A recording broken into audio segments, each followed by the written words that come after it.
Hey there, and welcome to the Apartment Building Investing Podcast. I'm your host, Michael Blanc. I'm really excited that you're here. Actually, I'm even more excited today than you are because today I interview my hero, Ken McElroy, who wrote the ABCs of Real Estate. And I got to do it in person in his office in Scottsdale. And wow, was this an interview. Awesome guy. And you know what? Here's the thing about this interview. Not once did we talk about apartment building investing. It was that kind of interview. Really, really magical, and I think you'll really get to know Ken McElroy on a more personal level. So I don't want to keep you from this anymore. Really excited. Here is Ken McElroy. Well, Ken, welcome to the show today. Thank you. Awesome. Thanks for coming. Oh, this is great. Thanks for having me. Yeah. So you spend the summers in Idaho, I hear. I do. I love it up there. It's very hot in Arizona. It is. And it gives a break for the, from the heat and also for my mind, just to try to take a little bit of time off. How much time do you take off, and kind of why do you do it? Well, I think because you're a busy guy. Yeah. Well, when I was younger, I used to work a lot, like a lot of people do, and I realized that every time I left on vacation, even a week or two or whatever, it would take a few days, but all of a sudden you start to think a little more clearer, and just things get a little bit easier, and I would always bring back really new ideas to the company. And so my partner, we had a little joke. He's like, okay, what's new now? Like when I would come back from vacation, and because you never really shut it off. But I feel like sometimes you filling your head with so much stuff every day, emails and conversations and letters and whatever, that you never really take a break and work on the business. And so I usually take, this year I took almost 3 months off. That's amazing. Yeah. I mean, the problem with entrepreneurs like us is that we can always achieve more if we work harder. Yeah. And so the temptation is that so even if we work for ourselves, we just work harder and harder, and then we lose that life balance. I mean, how do you achieve that balance between marriage, life, family, and your business? It's the hardest thing ever, actually. So also when I go somewhere and taking time off, let's say, I'm not really shut down from the world, as you are these days anywhere. So my kids, they'll be asleep. I get up still at 5 or 6. And I crank out 3-4 hours of work every single morning, but then I shut it down and I'm present with them all day. So that's the difference. So I am working, I am on the phones, but anything and everything needs to be scheduled in the mornings. And the goal was to be fully present and have a great relationship with my family. So that was the intent. But also, to take time away from the company and the business. So you have to be very intentional about this. Yeah, you do. I actually bought a house in Idaho and moved to it. So, Partly because of this, or maybe because of it? Maybe all kind of connected to it. Yeah, I think it's 3-hour flight away, and there's you're intentionally moving, and you kind of have to think about how you're going to run the business, because still it doesn't go away, and there's still things that happen. So you are thinking business, but you detach yourself from kind of the day-to-day stuff. Yes, that's right, and it's wonderful because it doesn't shut down. Things still come in, but Robert Kiyosaki has this saying that he says, which is space allows, and what it basically means is when you create space in whatever you're doing, new things come in. But when you're fully engaged and your mind's full of chatter all the time, it's harder. Yeah, that's exactly right. Yeah. Now, talk about a time when because you used to be an employee at one point, right? Yeah. And then you talk about the transition from that to kind of being your own boss. Like, what was that like for you? Was that what were some of the challenges you went through? Well, the nice thing about being an employee is you don't know any better, right? So, I mean, I was an employee in high school, and then during college I worked. I had 3 jobs in college, and, while going there, and I was a wrestler. I was on a wrestling scholarship, so I was busy in college. And then I went right into work somewhere after that. And so I think that the entrepreneur piece for me wasn't clear. So the employee part was super easy. I mean, everything's kind of served up for you. and you get a paycheck, and as long as you come in on time, tell the truth, and do what you say, you're going to be fine generally. So, the entrepreneur part for me was the hardest leap, going from somebody giving me money in a paycheck, in the form of a paycheck, to going out on my own and relying on just myself. What was that first business that you did where you were, and at what point did you make that transition? Well, what I did was I went very slowly. I did a lot of the things that a lot of your listeners probably did. Is I started with one place and then had a second place and had a second place on the side, or third place. Yeah. So I was still working, and I had savings or whatever, and I used that money to buy my first rental place, which barely cash flowed, but it did. And I didn't know any of the rich dad stuff or any of these things at that time. I just knew. Because my very first job was in property management. And so I understood rents and expenses and cash flow, and you either sent a check to an owner or you didn't. If you didn't, a lot of times there was hell to pay, right? There were reasons. And so I started doing that. And I think once I started buying individual places, it gave me kind of the comfort level to be able to do it on my own. I had a whole new network of people, from realtors to contractors to lenders and things like that, as you do, kind of outside of what I was doing, because mine was the big apartment complexes. And so when I actually made that switch, it was basically going from small rentals to big ones. Now I heard you say that your goal at the time was to be your own boss. But you did not necessarily equate that with financial freedom. Were the two things different? And if so, what is your definition of financial freedom? Well, it's interesting. Like honestly, at that point, I was in my early 20s, and you don't really have a lot of expenses. Let's just face it. And you're pretty mobile. You know what I mean? Maybe you have a car expense, you have some living expenses, and you have rent maybe or a mortgage, but generally not too much. And so I was just trying to solve to that. What I was making was a lot more, but I was just trying to solve to something that would cover my monthly expenses so that I didn't have to dip into my savings. So essentially, that was it. So it was very, very simple, And so for me, that was financial freedom. And actually, it kind of is, when you have enough rental income or income from a business to provide, you cover your expenses, that's kind of financial freedom. The problem is that your expenses get bigger and bigger over time, right? Yeah. I want more things. I want to, have, a bigger house or move here or move there or whatever. And so, start a family and, things start becoming bigger on the expense side. So I had to have a business that was scalable. Right. Which it was in real estate as well. Yeah, which I was lucky. Now, so how did your definition of success change over the years, right? Because for me, it changes. Like 10 years ago, I wanted something, and then all of a sudden, you're like, wow, that wasn't maybe a mature way of thinking. And how was that for you? I don't think we're unusual there, though. Like, I think, honestly, when I was in college, my definition of success was getting a job. You know what I mean? Right.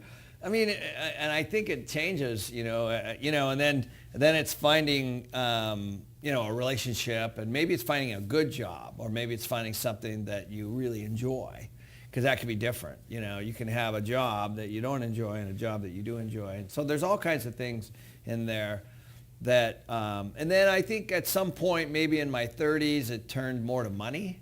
Mm-hmm. And for whatever reason, I had this $1 million number in my head, I want to be a millionaire. Don't know why, but, maybe something I read, but at the time. And so that was kind of my first financial goal. And I thought at the time that was success, but now I look back and I see that it really wasn't. I mean, it was successful. It was a great life event, but, I think now I feel like it's relationships and my family and my kids and those kinds of things. So that's where I'm focused now is, building those and keeping those relationships. So how did you come to this realization? Because some never do, really. They just keep count of their money. Yeah. Well, I think I think that I always wanted, it wasn't an epiphany for me. It was when I had my kids, I knew that I wanted to have an amazing relationship with them. And so I sought out a mentor. His name was Charlie Dunlap, and he had 5 kids. And all of the kids wanted to be with him.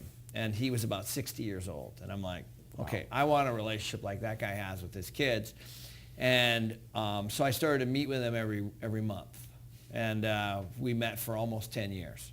And, just for an hour, for lunch, for here, and we did it all for free.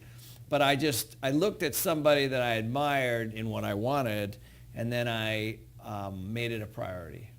And he helped me more than anybody on my relationship with my family and what's important. He was a very successful person with his family and also financially. And so I sought him out, and he agreed. So he shaped the way I think a lot.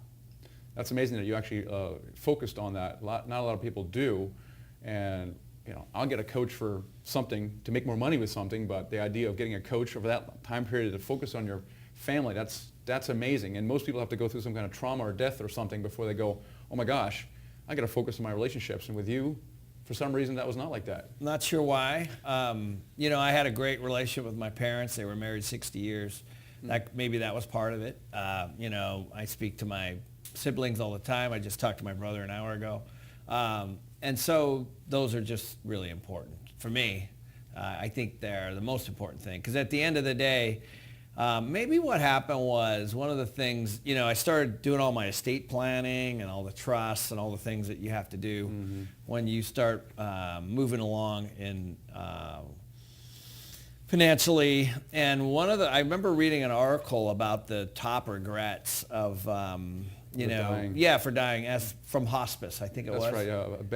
I can, yeah. Yes, I read the So same one book. of somebody Fascinating. wrote, and it was money and working and too all that. much. It wasn't even on the list, right? Yeah, It was all about family and relationships, and it was consistent. It was a lot of interviews that they had done to get to that point, and so again, all ego aside, you're like, okay, well, this is good information. This is probably the way it's going to be for me, and it seems to be that way for everybody. Why would I be any different? So I need to refocus my priorities. So this is interesting because most people don't become aware of something until some trauma happens, either to themselves or others, and they go, oh my gosh, all of a sudden they wake up. So don't you have to develop certain kind of awareness? Like you see this other person having this relationship with their kids. Most people just take that for granted or they don't even notice it. How do you try to develop that awareness for you? Well, I think it first started with my employees here. I think when I first started, I was hiring accountants and property managers and things like that, maintenance people, and I didn't really give I don't think I gave the respect that I could have or should have when I was a young man about what they do for the company. In other words, it was more, let's find some people, let's staff it, let's move to the next thing. You know what I mean? It was, and so, and then I realized at some point that I could create a lot better environment for my employees, and so that's when I started digging into the personal development stuff. And I was already doing a lot of it, but I had never taken what I had learned and given it back to them. And so we started doing 2-day employee seminars for our staff. We would study a book, and and then we would get into personal development. We'd bring in speakers just like you would attend or I would attend. That's amazing. And I started doing them for free, of course, because a lot of people can't afford that stuff. Some of those personal development seminars can be a lot. And so I think that it was a combination of that. It's one thing to learn it, and it's another thing to teach it. You're right. And so, and then one of the books I studied, several books. One is called Awareness by DeMello. Another one is called The Untethered Soul by Michael Singer. Michael Singer, that's a great book. And then The Power of Now by Eckhart Tolle. So let's say all three of those, they kind of say a lot of the same stuff. But basically, it just talks about being present, aware, and in the moment right now and a lot of people, I think, sometimes are stuck in the past, a lot of times, and then that's in their head while they have precepts or preconceived notions of, things. And then in other cases, a lot of people are stuck in the future. Where are we going to go? Where are we going to be? Like plan. There's nothing wrong with planning. But so I think both of them talk about being aware and being present. And it's hard to do. Really hard to do. Really, really super hard to do. And so those kinds of things, I think, brought me to, what you just said, the question is, I became more present with my kids. I became more present with my employees. I became more present with scenarios and situations that I'm presented with, whether it's a phone call or a conversation with my assistant or anybody, And I think that there's nothing more valuable that you can give other than your time. And if I'm sitting here talking to you and I'm out here thinking something else, I'm not fully present with you, and I'm not giving you all of me, you know what I mean? So it was actually quite simple, you know what I mean? The concept of it is actually to take things away. That's actually all it is. Well, simple but hard to do. Yeah, very hard. I mean, Robert Kiyosaki talks about this be, do, have idea. Yeah. Right? And I'm starting to get it now, but I was always under the belief it's do. If I do a bunch of stuff, then I have or get a bunch of stuff. Yeah. And then all of a sudden there's this be in front of it. And I used to kind of discount the whole mindset thing. It's like this frou-frou thing. I just got to work hard enough and I'm smart and I can do it. And for you, why is that be part so important? Well, I think most people focus on the have. I mean, right now, that's where my kids are. I mean, I was just with my son 2 days ago, University of Arizona. And, they're like, I want this car, I want that. So I don't think they're any different than anybody. I want this, I want a job, I want. And so a lot of times they focus on the have. And I don't think there's anything wrong with that. I think that's a part of the process. And you got to have dreams and goals and all those kinds of things. But I think the be part is the most important part, because I think the minute you work on your inside, then the outside just changes. You know what I mean? You automatically get what you want on the outside. It's just so hard because you're always busy. There's You always are. some fire to put out. Always. Yeah. So I think that's basically what be, do, have means to me is, and we teach that to the employees in the company too, is the be part is, I think, the most important part. If we can teach something to somebody and they can take it back and have a better family relationship or save their marriage or maybe call a brother or sister or a father or a mother that they haven't called before, I think that's a win. And so those are all things, the reason people don't have good relationships generally is because of belief systems or something that they have inside of there and they're stuck, you know what I mean? Well, and maybe we don't invest the time in our employees. We think they have their jobs to do and how much productivity can I get out of them, not realizing if I actually help them become a better person, they help me in turn as well. Right. Right. So I had the old model where we'd, hold up the spreadsheets and talk about IRRs and returns and all that kind of stuff, and those were super boring. And once we went into personal development stuff, it changed our company. Our turnover last year was, I think, 4%. We were awarded, I think, 9th in the country out of 50,000 property management and real estate companies, best company in the country. And then, of course, we're a top company in Arizona. And I'm still the same guy. We're still doing the exact same business we were 10 years ago. The only difference is that we're focusing on our people and trying to help them be more aware, which can help them in life, not just financially. Usually it's hand in hand, you know what I mean? But, and that's all I can do. And, it seems to be, it's worked for me. I feel like, and if we can help some of the people that work for us, then even better. It's a great mission and a lesson for me. There's something about employees having limited beliefs. I think we all have limiting beliefs. As we all grow up, we come from wherever we come from. You know, my parents didn't come from any kind of money. They barely finished high school. Of course, certainly they didn't go to college. And so I grew up with we can't afford it, we can't afford it, we can't afford it. And actually, in looking back, it's probably true. And so that's a belief system that my parents have. They still have it. You know what I mean? And so you got to crack through that, you know? And I was like, okay, well, if that's true, then why is my next door neighbor or this guy that I went to college with, you know what I mean? Like their belief system is a little different around money or around here. And so I think what happens, it can happen in religion. It can happen with marriage. It can happen with relationships. It can happen with all kinds of things.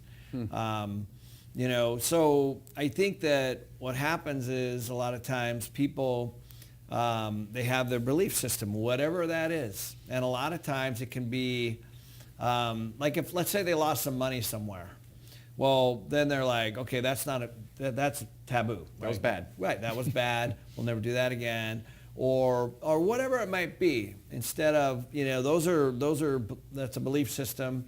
Those are things that happened in the past. Not that you shouldn't check those. Not you shouldn't be wise.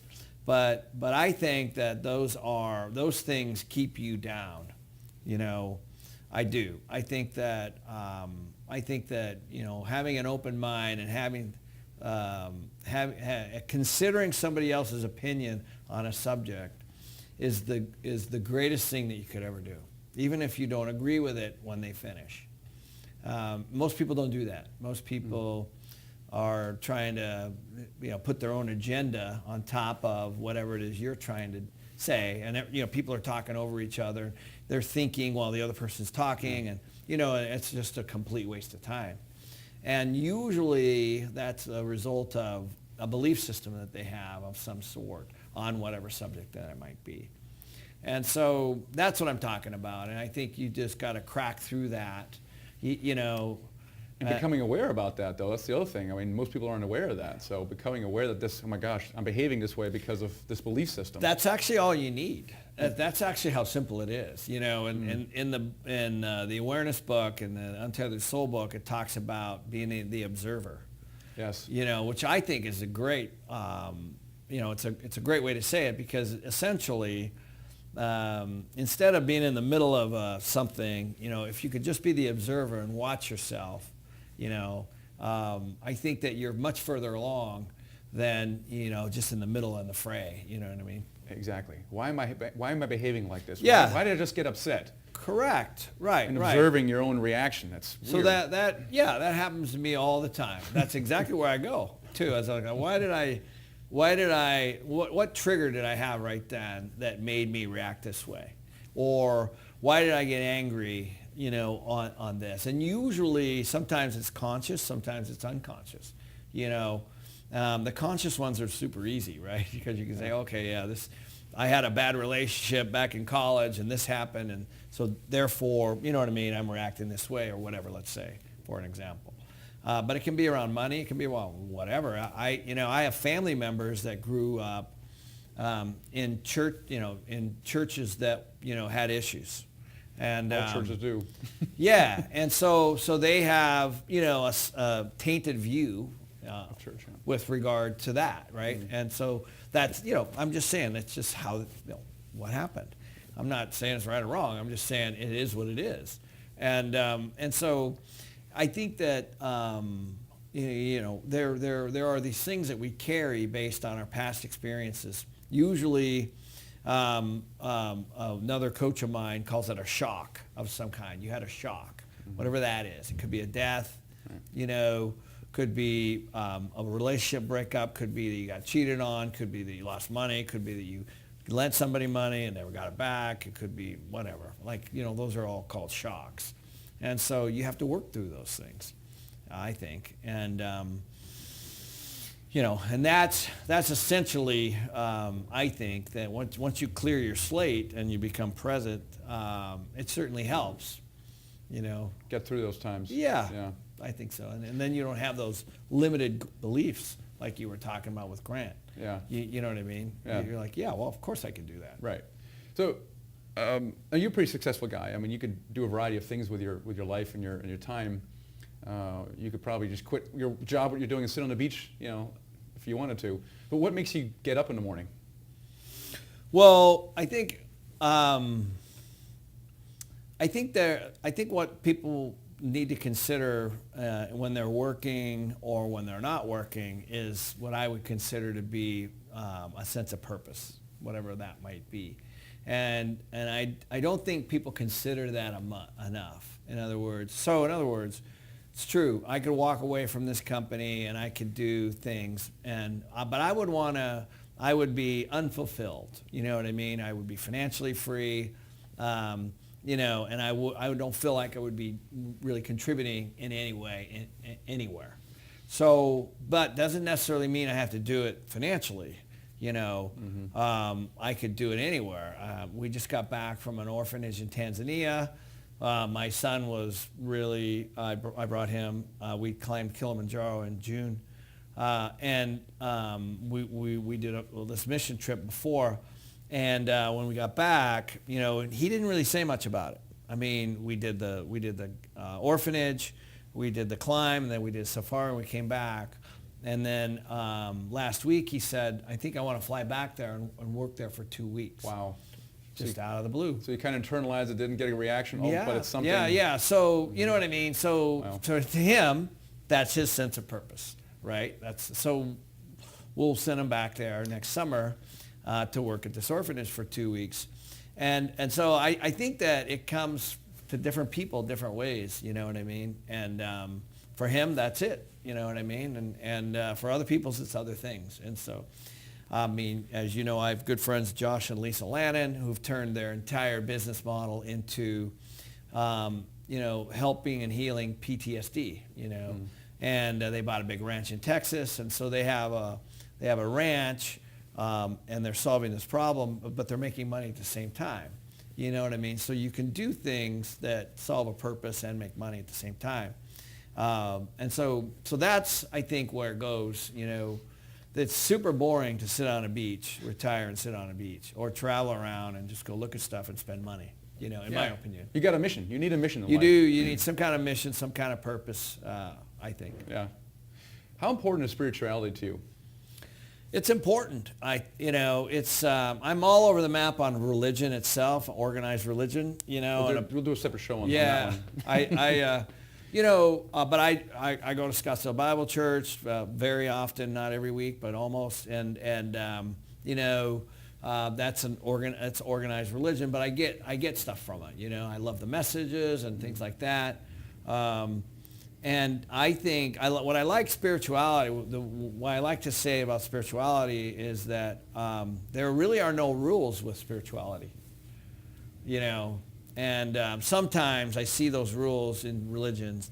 There's like, you know what I mean? They're like, so I am definitely spiritual, but and I go to church, but I bounced around from Catholic to Methodist to Lutheran to Episcopalian, and you know what I mean, and to try to figure this all out. Yeah. I haven't figured it out. Right. Yeah, I'm on a similar path as you are, actually. Yeah. So it's very interesting that you said that. It's very important for me as well, but maybe not in the the way that I grew up with. Yeah, so I love them. I love the messages. Yeah. I love there's so many powerful things inside the Bible, and you know what I mean. So it's all good. You know what I mean. There's nothing bad that can come out of going to church on a Sunday, in my opinion. Unless you're all in. And you're not thinking, you're not aware, you know what I mean? Well, sometimes we want to be right and not actually love someone, and we see Correct. a lot of that. Well, generally that happens a lot, right? Right. So yeah, that's why I like spirituality, because it literally is all about love, right? That's right. Yeah. So, Ken, this has been great, and I appreciate your time. I know that you have an offer for the listeners and the watchers, because we have these books, which are awesome. Where's the cameras here? These are awesome, right? So you're gonna give us some signed copies and stuff for the listeners. And the way that we're gonna get these books is you're gonna go to themichaelblank.com/Ken, All right, and then you're going to enter a form and you're going to enter a lottery. And I think you're going to give several of these away, so you don't have just one shot of these things, signed by the Ken McElroy. So the michaelblank.com/Ken. And not only do you get these books, but you get to access, he's got all these videos on kenmcelroy.com. Yeah. I just went in there last night, and you have hours of you talking. I mean, are you kidding me right now? You're teaching us stuff, and you're at that moment just charging $100 a year for it. And I'm like, all right, so go get this book, and then just pay the $97 so you can watch Ken teach on this stuff. I mean, he's like the best. So guys, do that right now while it's still fresh in your mind. And so anyway, thank you. I appreciate it. It's been a real honor. I appreciate it. Yeah, I appreciate it. The videos have been a lot of fun. It kind of came out of that book, the ABCs of Real Estate Investing, has sold 600,000 copies. It's in 20 languages. And so the amount of emails and correspondence that we get just over that book has been overwhelming. So the way for me to handle it was doing these videos. So it's been great. The videos are what people are asking. So what a better way? I was like, okay, there's no way I can email all these people and text them all back. And so let's provide a platform that we can provide real truth with real experts, and they can access on their own, and they can learn together. Yeah, this is great. I'm glad you're doing it. I wasn't aware until recently that you were doing it. So I was like, my gosh, there's a video library with Ken McElroy teaching. Yeah. This is great. It's been fun too. It's been really fun because we have a great team here. And the nice part is it's not, I certainly I have the knowledge, but what the best part is that we're able to get these questions from the people that are emailing us, and watching the videos. They're saying, hey, we want a video on this, we want a video on that. So it's been a platform that's literally been designed by the people who are actually subscribed to it. So that's been really rewarding because I can take something and say, yeah, this is a great idea. Let's do this. And then we film it. And you love to teach. I do, yeah. So it's been a win-win for me. And again, talk about purpose. For me, this is a great way to be able to put good content out there that's not salesy. It's completely, whatever they're asking is I'm delivering, that. And we're not trying to sell them into a course or any kind of anything else, you know what I mean? Well, you're an inspiration to me, Ken. I really appreciate it. Thank and you. I know you inspire thousands, so thank you very much. Thanks, Michael. It's good to see you. Good to see you. Oh my gosh, was that the best interview you've ever heard in your life? It was for me. It was. We were both so in the moment. Really enjoyed getting to know Ken a little bit more. He's a great guy. I met him a couple of years ago, and man, he's so gracious. And he hung around afterwards. He's such a great teacher. He loves to teach, and he put out this website, kenmcelroy.com, and he's got all this video in there, guys. So go to themichaelblank.com/Ken and sign up for this thing. He's going to do a lottery, and he's going to give a bunch of signed books. But and then definitely subscribe. It's like $97 to get access to the entire library, or $10 a month, I think it was. And I'm like, Ken, you got to charge like $5,000 for the stuff you have in there. So he does not doing it for the money. He just wants to educate people. But maybe he'll raise the prices. I'm not sure, but it doesn't matter. Definitely get in there and register and check it out. Man, he's such a great guy. Love him to death, and hopefully we can do other stuff together as well. All right, guys, that's all I have for you today. I hope you enjoyed the interview. If you did, leave me a review on iTunes. Love seeing those.